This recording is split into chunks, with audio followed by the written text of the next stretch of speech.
In this video we are going to do a practice on modeling a basic object like this pepper, and the intention with it is to identify what are the possibilities on creating a model that is efficient and at the same time fast to do.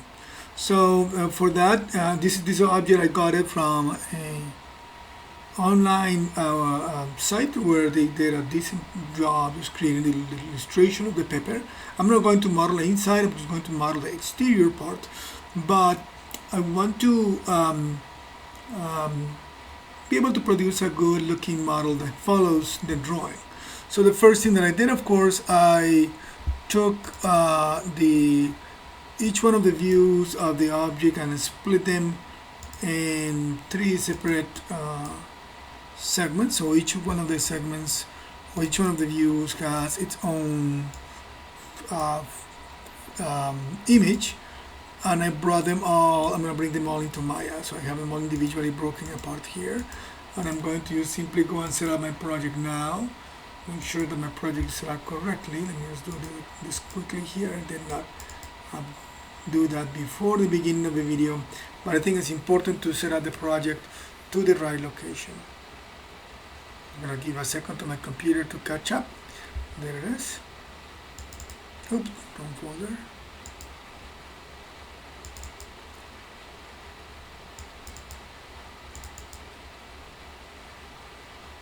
Okay, I have my Maya folder right here. I'm going to set my project there. And I'm going to bring in my four views. So I have a top view. I'm going to create an image plane by clicking on the little icon here. I'm going to go and get the pepper top. Right there, it's very tiny. And then I'm going to just get the pepper front from just click on the little icon here. That's good. And then I'm going to get here on this side. Clicking this icon is the same as if I go and say image plane, import image plane. I'm going to get here this side. So the three images come in there. It's very, very tiny. It's just a couple units across. So I'm going to try to scale those up so that I have, those are 1 centimeter because by default Maya, each one of the squares is 1 centimeter. So when I scale them all up to say maybe something about 8 to 10 centimeters, so that's a good decent sized pepper. And I'm going to now move the top view below and move this one to that side and that one to the other side, so that when I look through the different views, they're still there. I'm going to hide my grid, that way they don't get in the way, and this one to use for now. And I'm going to analyze what are the options here. So let me see if I can just do that. I'm going to just save my file before I crash my computer and then I don't have anything. So I'm going to say pepper model start. Okay, and that gets saved there. And here are the options. The very first option that people would say, or somebody who is in a beginning level of modeling Maya, would say, oh well, I can start from a sphere, and I can just use that sphere and model that pepper from there. And yes, you could if you wanted, just by modifying some of the geometry here to generate that effect. But the problem with the sphere is that the sphere generates a bunch of problems, a bunch of issues that generates triangles here, which we don't like, and additionally has a lot of geometry connected to it. So I always avoid primitives. The only primitive that I use, well, I use spheres sometimes to making balls or round objects that need to be perfectly round. Other than that, I just use cubes. So that one option I'm not going to use. The other option is to try to say, okay, what else I can do? I can try creating a version of the pepper that I create a silhouette here, and then the silhouette meaning a curve, and then the silhouette I can extrude up to make a kind of like a projected tube that follows that. The problem with that, and I'll show you in a minute how that looks, the problem with that is that those need to be closed somehow, somewhere.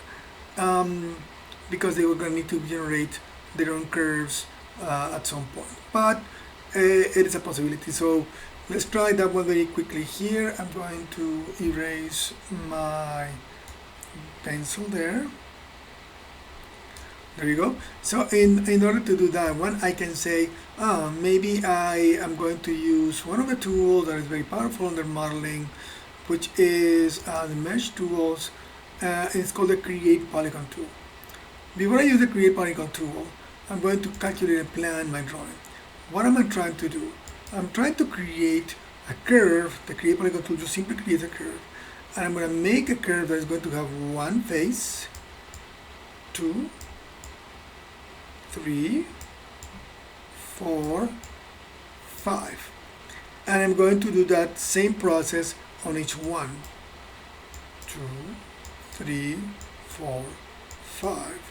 1, 2, 3, 4, and 5. That one was a little too long, so I'm going to try to get rid of that one. Let me see if I can get my tools, my grease pencil tool to launch here. I see what's kind of hidden behind somewhere else. So I'm going to erase those two and go back and say 1, 2, 3, 4, and 5. Alright, let me try to do that with the Create Polygon tool. So I'm going to click 1, 2, 3, 4, 5, 6 times to make one. I keep going. 7, 8, 9, 10, 11, 12, 13, 14, 15, and 16 points to generate that polygon. Hit enter just to close it there. And I'm going to go to the perspective view, and what that does is this. Of course, it's a massive polygon that has 16 or 15 faces and 16 vertices. So of course that is not a desirable thing, because that is too many faces, too many edges for one single object. But there is something valuable with that, and is that I could extrude that object. Right here is that object. So I need to split my screen in two, so I can use here on this view. I'm going to use the right side, which is the one that gives me good profile there, and this one I'm going to keep so we can be able to see it. So I have that face selected, and I'm going to here come and say maybe I can extrude it one outwards 1 time, 2 times. I'm going to just leave it there for now, and then I'm going to extrude it downwards again from here 1 time, 2 times, maybe a 3rd time there. So let me try doing that, see how that works. I'm going to select the polygon, the face. I'm going to say extrude. I can use my tools, the Polygon toolkit right here. I'll try to dock it there. There we go. And I'm going to just say extrude. So that one shows up right there. I'm just going to say extrude once. And I'm going to extrude one more time. Extrude twice. And this one I'm going to actually shrink it down using the scale tool just a little bit, so that I'm starting to follow the shape there. I'm not going to extrude one more time because I need to figure out how to close the top to make it happen. Now I'm going to grab the bottom face. I'm going to extrude that one down, 1, and that one could be scaled down right away. So it's not perfectly aligned with the shape, but it's close. I'm going to say extrude one more time, 2, and then scale it again.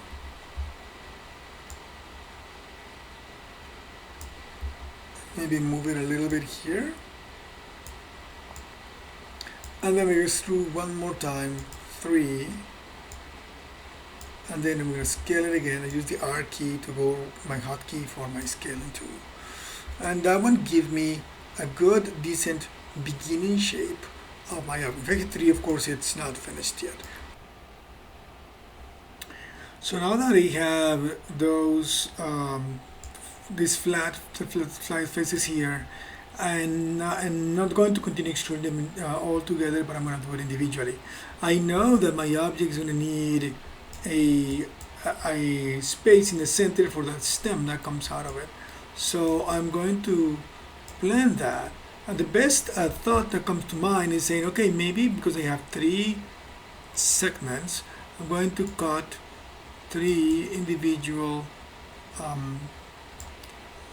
faces that will connect to each one of them. That'll give me a triangle in the center, but I should be able to work with that later on.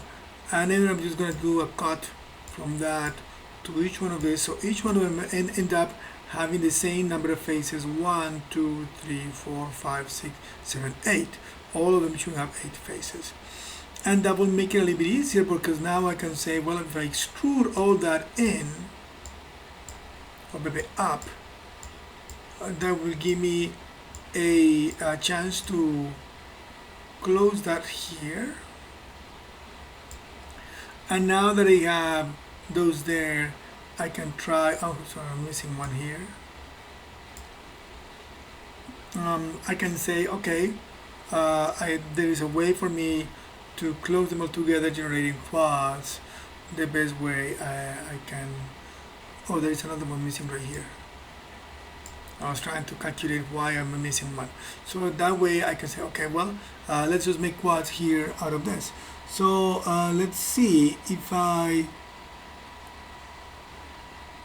go across here, right, and then go across there, I make quad, quad, quad, quad. So I should repeat the same process on all of them.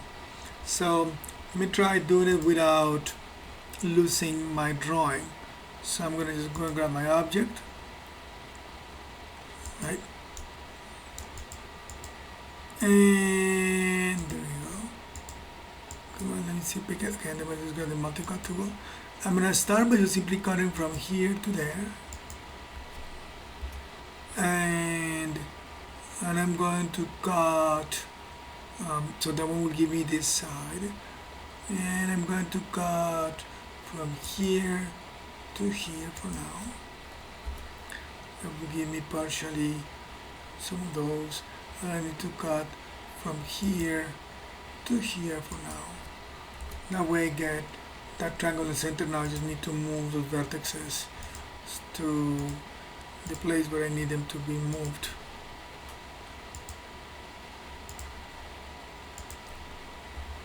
So if I move them here and there, I roughly get that triangle that I was thinking about. That triangle is going to give me the space for me to build inside of it that stem. Alright, and now I'm going to build from this guy. You see, where is that? So I have those. I'm going to make those. So the best way to do it is this. I'm actually going to extrude that face, move it up, scale it down, and I can go and look at it from the side view, so I can bring it all the way up or a bit more. There we go. And now I can just do that cut that I had in mind.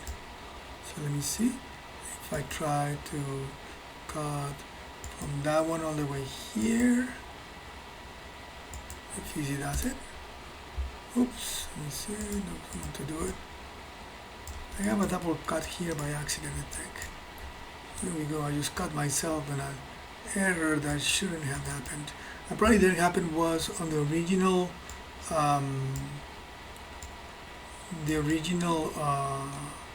curve that I created. I made a one click more or something. When I get rid of this, I say Control Delete, and that should take care of some of that. There is another one right here left. Yeah, it's giving me some trouble right there.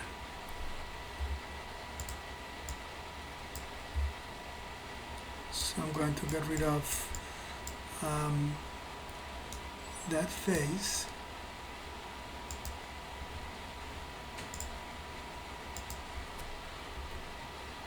Ooh, doesn't want to do it. Goodbye.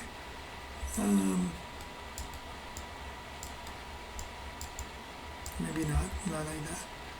That makes it a little bit harder for me to correct. I need to connect this to here. So let me just try.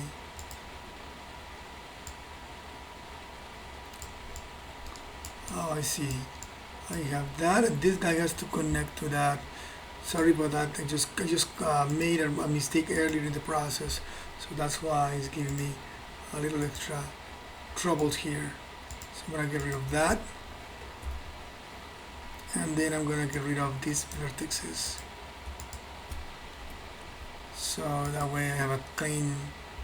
I just had one too many.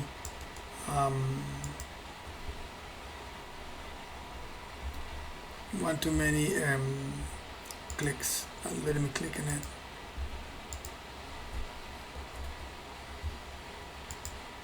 When I created the original curve, I should have paid attention to that when I created the original curve. Here we go. So I got it cleaned up there. Alright, so now I can go and try to correct it. So I'm gonna say that it is, if I'm not wrong, that guy connects to this one, and then this guy comes across up here to that one. Quad. Yes, that way I can just grab this guy, pull it up,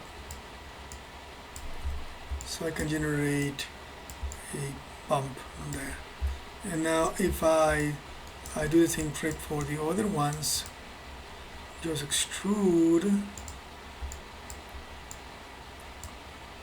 scale down, can go to the side view to look at how much it is there. There we go.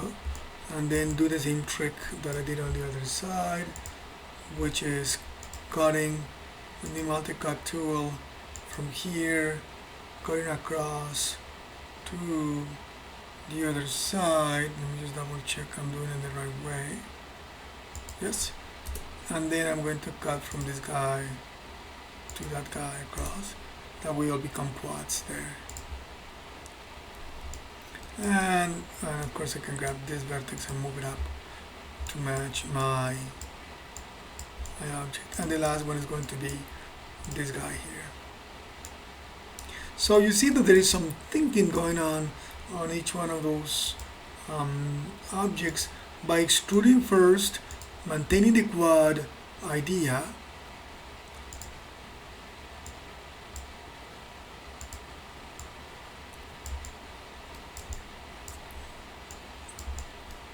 and then doing a little bit of cutting to provide the right effect.